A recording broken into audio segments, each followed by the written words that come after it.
دوستو، کیا آپ کو معلوم ہے کہ بابل کی عظیم ترین سلطنت جنگوں سے نہیں بلکہ اس وقت گری تھی جب اس کے حکمران نے نوشتہ دیوار پڑھنے سے انکار کر دیا تھا۔ جدید بابل بھی اسی موڑ پر کھڑا ہے۔ یہ حکایت بہت قدیم ہے، مگر اس کی بازگشت آج بھی ایوانوں کے بند کمروں میں سنائی دیتی ہے۔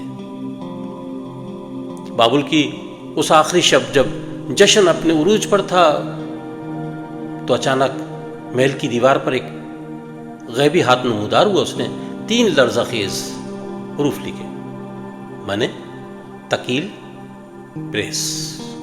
شاہی نجومی خاموش تھے، درباری عالم گنگ تھے۔ تب وقت کے دانیال نے بتایا کہ ان حروف کا مطلب کیا ہے۔ مانے تمہاری مہلت گنی جا چکی ہے۔ تکیل، تمہیں عدل کے ترازو میں تولا گیا اور تم ہلکے ثابت ہوئے۔ اور پریس، اب تمہارا اقتدار بانٹ دیا جائے گا۔ وہ دیوار جس پر یہ لکھا گیا وہ محض اینٹ کی یا گارے کی دیوار نہیں تھی، وہ دراصل مکافات عمل کا آئینہ تھی۔ وہ تاریخ کے اوراق پلٹیں تو بابل کی وہ آخری رات آج بھی لرزہ براندام کر دیتی ہے۔ محل کی دیوار پر جب وہ غیبی ہاتھ نمودار ہوا تو وہ صرف 3 حروف نہیں تھے، وہ ایک پوری تہذیب کا ڈیتھ وارنٹ تھا۔ آج ہزاروں سال بیت گئے، بابل کے باغات اجڑ گئے، محل پیوند خاک ہوئے، مگر وہ ہاتھ آج بھی موجود ہے، وہ آج بھی دیواروں پر لکھ رہا ہے۔ مگر المیہ یہ ہے کہ جدید بابل کے حکمران اس نوشتہ دیوار کو پڑھنے کے بجائے شہر کی دیواروں پر لگی اپنی تصویروں، سرکاری محلات اور اپنی سواریوں کے زیب و آرائش میں مصروف ہے۔ پہلا اشارہ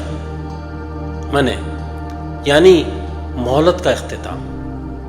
جدید بابل کا پہلا مرکز وہ خطہ جہاں طاقت اور مقدس ہونے کا زوم اتنا بڑھ چکا کہ اسے انسانی لہو کی ارزانی نظر نہیں آئی۔ وہاں کی دیوار پر لکھا ہے کہ مہلت ختم ہو رہی ہے۔ جب کوئی نظام اپنے دفاع کے لیے معصوموں کی لاشوں کا مینار بنانے لگے تو سمجھ لے کہ قدرت نے اس کے دن گن لیے۔ وہاں کے ناعاقبت اندیش حکمران سمجھتے ہیں کہ وہ تقدیس و اسلحے کے زور پر وقت کی نبض تھام لیں گے، لیکن وہ یہ بھول گئے کہ جب منع کا فیصلہ صادر ہوتا ہے تو جبر کے سارے خود ساختہ نظریے مفلوج ہو جاتے ہیں۔ دوسرا اشارہ تکیل یعنی ترازو کا فیصلہ۔